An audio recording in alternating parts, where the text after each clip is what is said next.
My name is Thea Westbrook. I'm 28 years old.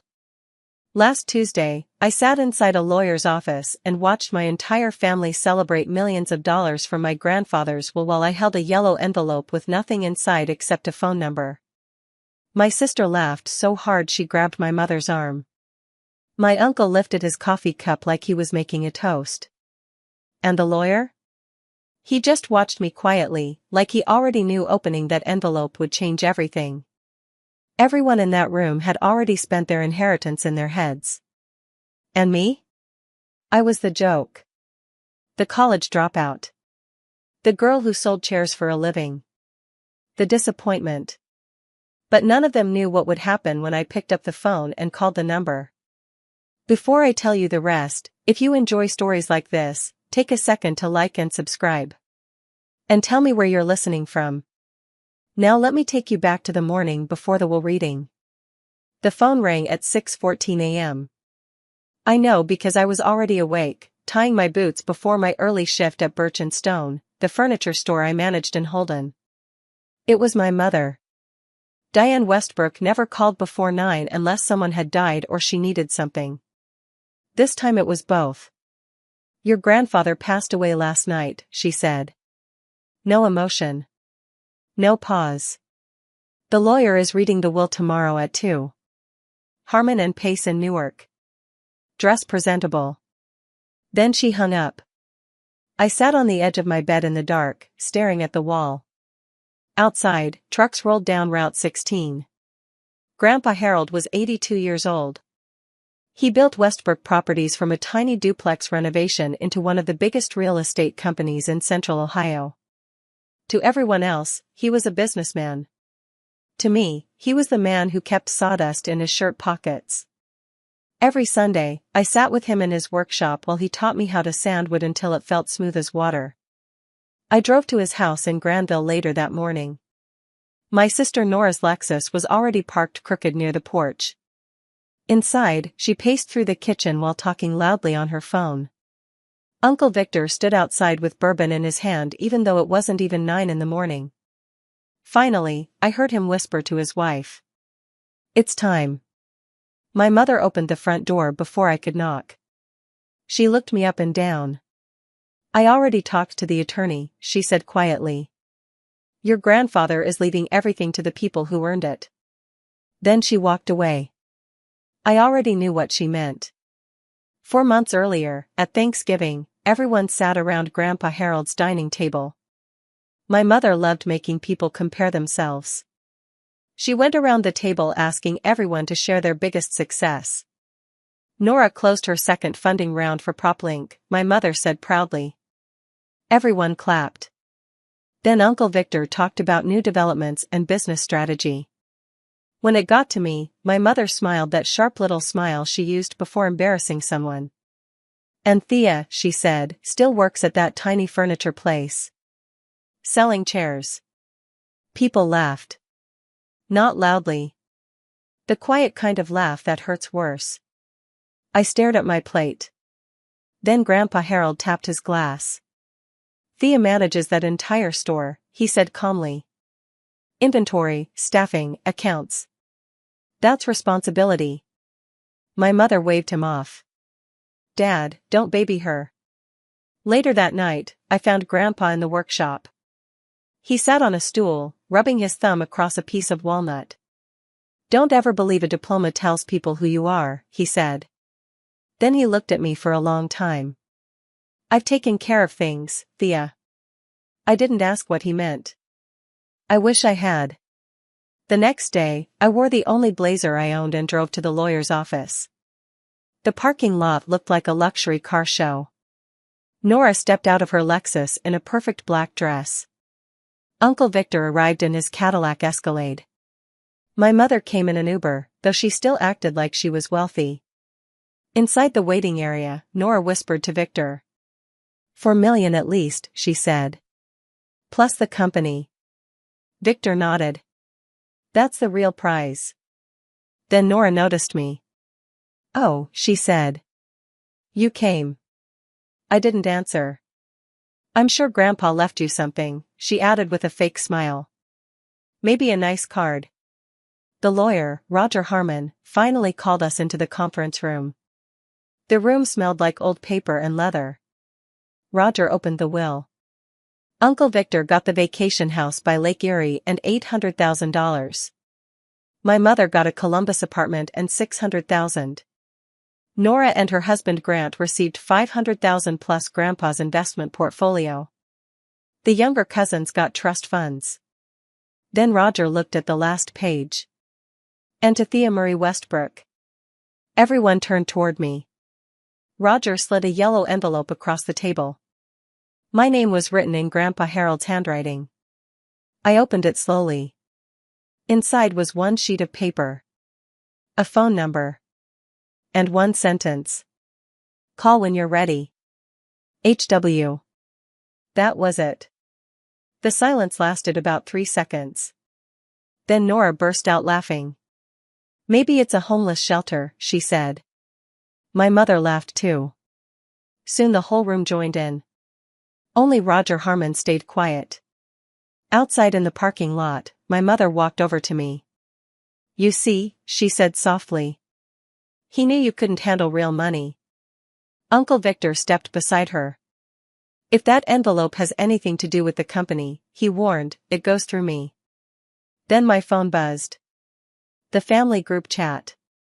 Nora had already sent a message. Thea got an envelope. Grandpa's final joke. 3 laughing emojis followed. I sat in my car and stared at the envelope. My hand shook. Not from fear. From pain. The kind that comes when the people who are supposed to love you prove they never really saw you. Then I dialed the number. A man answered after the 3rd ring. Hello, he said calmly. I've been expecting your call. I gripped the steering wheel. Who is this? My name is Raymond Alcott. Your grandfather appointed me 20 years ago. I frowned. I don't understand. We need to meet in person, Miss Westbrook. The next morning, I drove to Columbus. Raymond Alcott's office sat inside an old limestone building. Nothing fancy. Inside, the office was neat and quiet. A framed photo hung behind his desk. Grandpa Harold stood beside a younger Raymond in front of a half-built duplex. That was 1993, Raymond explained.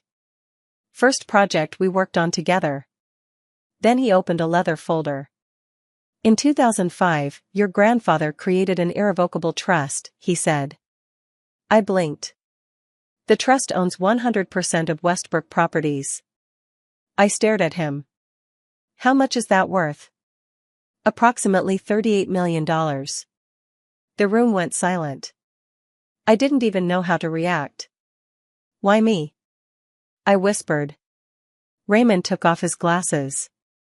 Your grandfather told me something the day he created this trust. He leaned forward. The one who comes when I fall, not because of what I can give them, but because I fell. That's the one I trust with what I built. My throat tightened. Raymond kept talking. When your grandfather had his stroke, everyone else stayed busy. You showed up every morning. Memories hit me hard. I was 19. Grandpa needed physical therapy after his stroke. My mother said he had nurses. Victor said he was too busy. Nora barely came home. I dropped out of college and drove 40 minutes every day to help him recover. I sorted his medication. Helped him walk. Read newspapers to him. By the time he got better, my scholarship was gone. Nobody helped me return to school. My mother told everyone I just wasn't smart enough for college. Now I finally understood. Grandpa never forgot. There's another condition, Raymond said. If you never called the number, the entire trust would have gone to charity permanently. I stared at him. So if I ignored the envelope, everything would have disappeared. I lowered my head. For the first time since Grandpa died, I cried. Not because of the money. Because he believed in me. That night, my family held a so-called memorial dinner at Grandpa's house. Really, it was just people dividing up his life. Uncle Victor sat in Grandpa's chair at the head of the table. "I'll take over operations at the company," he announced. Nobody argued. Nora talked about using her inheritance for PropLink. Grant ran financial numbers on his laptop during dinner. Then my mother smiled at me. "Thea," she said sweetly, "why don't you show everyone your envelope?" A few cousins laughed. Victor leaned back. Any trust Dad created probably expired when he died anyway. I knew he was wrong. But I stayed quiet. That night, after I got home, the family group chat exploded. Nora wrote, "Any trust can be challenged. Grandpa had a stroke. We can prove diminished mental capacity." Victor replied, "The company belongs to the family." I stared at the messages in the dark. The next morning, I returned to Raymond's office. He introduced me to Maggie Donnelly over video call. Short silver hair. Sharp eyes. No nonsense. "She's been acting CEO while Harold's health declined," Raymond explained. Maggie studied me carefully. "I don't care if you have a business degree," she said. "I care if you're honest." Then she told me something else. Victor submitted over $200,000 in fake expense reports during the last 6 months. I stared at the screen. "That's one reason Harold never trusted him with the company," she added. After the call ended, Raymond slid papers across the desk. "You have 30 days to accept the trust." I looked at the signature line. $38 million. A company. 43 employees. Responsibility.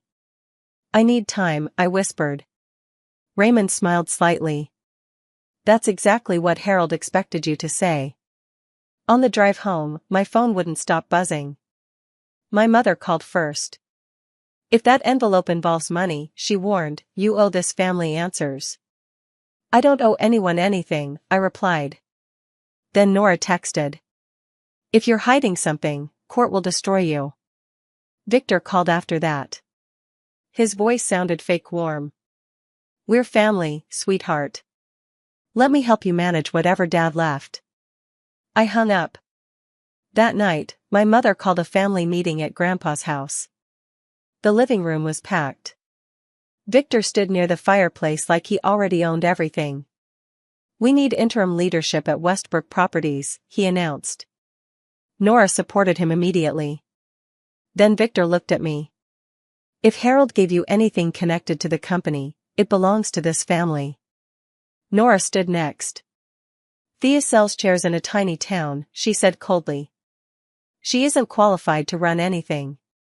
People nodded. My mother gave the final blow. "I don't want to hurt you," she said softly, "but you've never been ready." The room stayed silent. I stood slowly. "I'll be speaking with my attorney," I said. That changed everything. Victor's face tightened. The next morning, I signed the papers. Every single one. The trust officially became mine. Then Raymond handed me another envelope. Grandpa's final letter. I opened it carefully. "Thea," it began. "I watched this family for many years. I know who builds and who burns through. You came when I fell. Everyone else came for holidays. You came in January. I'm not leaving you money. I'm leaving you responsibility. Take care of what I built. And take care of yourself first. Harold." I held the letter in both hands. The paper smelled faintly like his workshop. Raymond cleared his throat. "We should formally notify the family." "Saturday," I said. "At exactly 2 o'clock. At Grandpa's house." Saturday arrived. The living room was full. Victor sat in Grandpa's armchair. Nora and Grant sat on the couch. My mother waited near the window. Everyone thought I was coming to surrender. At 2 sharp, I walked in. Raymond entered behind me carrying a leather briefcase. Victor frowned. "Who's this?" "My attorney," I answered. The room instantly changed. Raymond sat down calmly. Then he spoke. In 2005, Harold Westbrook created an irrevocable trust. Nobody moved. The trust owns 100% of Westbrook properties. Current estimated value, $38 million. Nora's face lost all color. My mother gripped the chair. Victor stared at Raymond. The sole beneficiary, Raymond continued, is Thea Marie Westbrook. The room exploded. This is fraud, Victor shouted. Raymond calmly placed 3 folders on the table. Your father completed mental evaluations in 2005, 2015, and 2023. All confirmed full mental capacity. Victor didn't touch the papers. Nora stood up too fast and hit the coffee table. She gets everything, she snapped. She didn't even finish college. The trust is legally separate from the will, Raymond explained. Harold was very clear. Then my mother turned toward me. You won't do this to your own family. I looked straight at her. You told me Grandpa gave me that envelope because I couldn't handle real money. She said nothing. You called me your disappointment in front of everyone. The room became painfully quiet. Grant finally spoke. We should leave. No, Nora snapped. We fight this. Grant shook his head. The trust is airtight. If we challenge it, the no contest clause freezes everyone's inheritance. Nora grabbed her purse and stormed out. Victor followed slowly. My mother stayed seated, staring at the carpet. Eventually, she left too. Only Aunt Lillian remained. She gently touched my arm. I always wondered why Harold kept the workshop open, she whispered. Then she smiled sadly. Now I know someone still visited him. Monday morning, I walked into Westbrook Properties for the first time as owner. The building wasn't flashy. Grandpa hated flashy. Maggie met me at the front entrance. I'm not going to baby you, she warned. But I won't let you drown either. She spent hours explaining the company. Projects. Budgets. Contracts. Employees. Then she showed me something else. Victor had hired 3 family members into fake jobs. One of them was his son Tyler. He hasn't visited a project site in 11 months, Maggie explained. What would Harold do? I asked. Performance reviews. Then termination if they fail. I nodded. Do it. That afternoon, I signed 2 major contracts. I was terrified.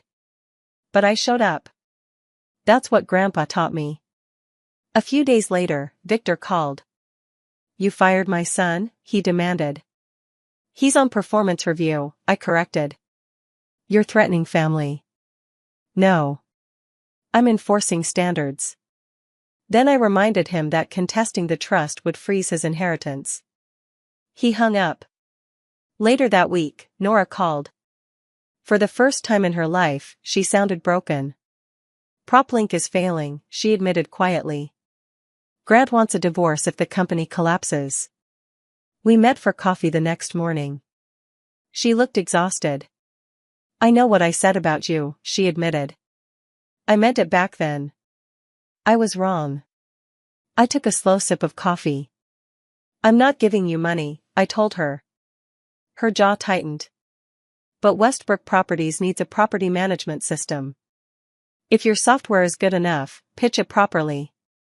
She blinked. You'd let me compete? I'll let you earn it. For the first time in years, Nora looked at me differently. Not with pity. Not with judgment. With respect. 3 months passed. Victor officially challenged the trust. Raymond crushed the case with medical evaluations and legal records. The court immediately signaled Victor had almost no chance. Meanwhile, his inheritance froze. Legal fees drained him fast. His wife moved out. Tyler failed every work benchmark and lost his fake job. Later, he joined an electrician apprenticeship. My mother burned through most of her inheritance in only a few months. Debt. Renovations. Appearances. Always appearances. Nora pitched Proplink to Maggie. The product was actually good. After several revisions, Westbrook Properties signed a 6-month pilot contract worth $120,000. Not charity. Business. And me? I worked every day. I asked questions. Listened. Learned. I enrolled in an online operations program. Not because I wanted approval. Because I wanted to grow. 4 months later, my mother asked to meet. Not demanded. Asked. We sat in a small diner off Route 37. She looked older. Tired. I'm broke, she admitted. I stayed quiet. The divorce cost more than I told people. She wrapped her hands around her coffee mug. I wasn't going to tell you. Why tell me now? Because I don't have anyone else. The diner stayed noisy around us. Finally she looked down. I was wrong. Not I'm sorry. Just wrong. You called me your biggest disappointment, I reminded her. She closed her eyes. I know. I took a breath. I don't need apologies. I need boundaries. Stop telling people I'm your failure. She nodded once.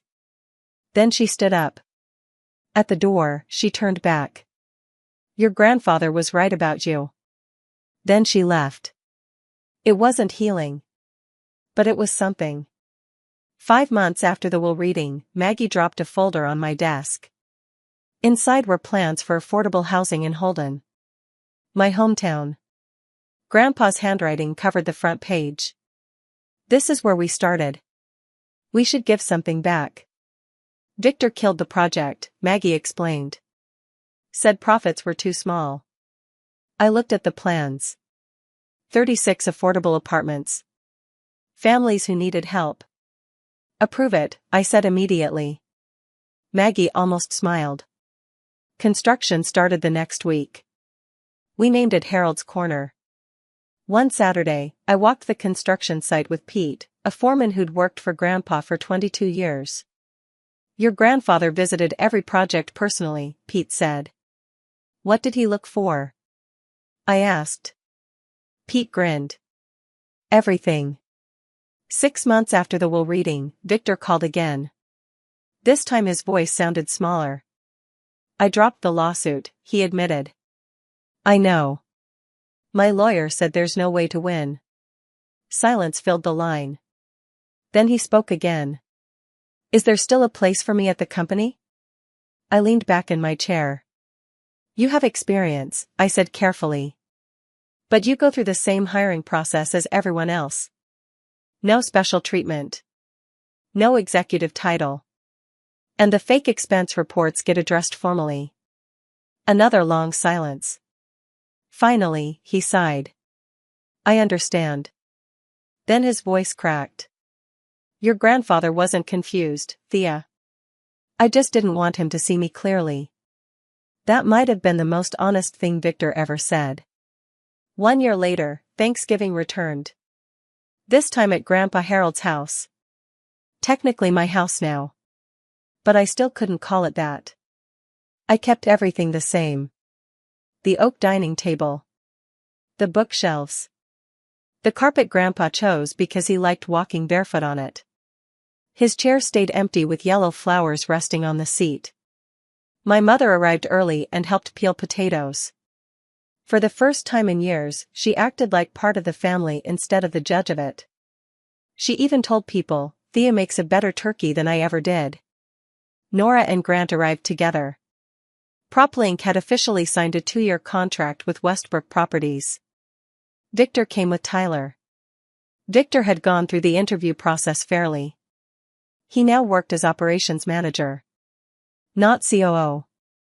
Tyler had finished his electrician apprenticeship and bought his own truck.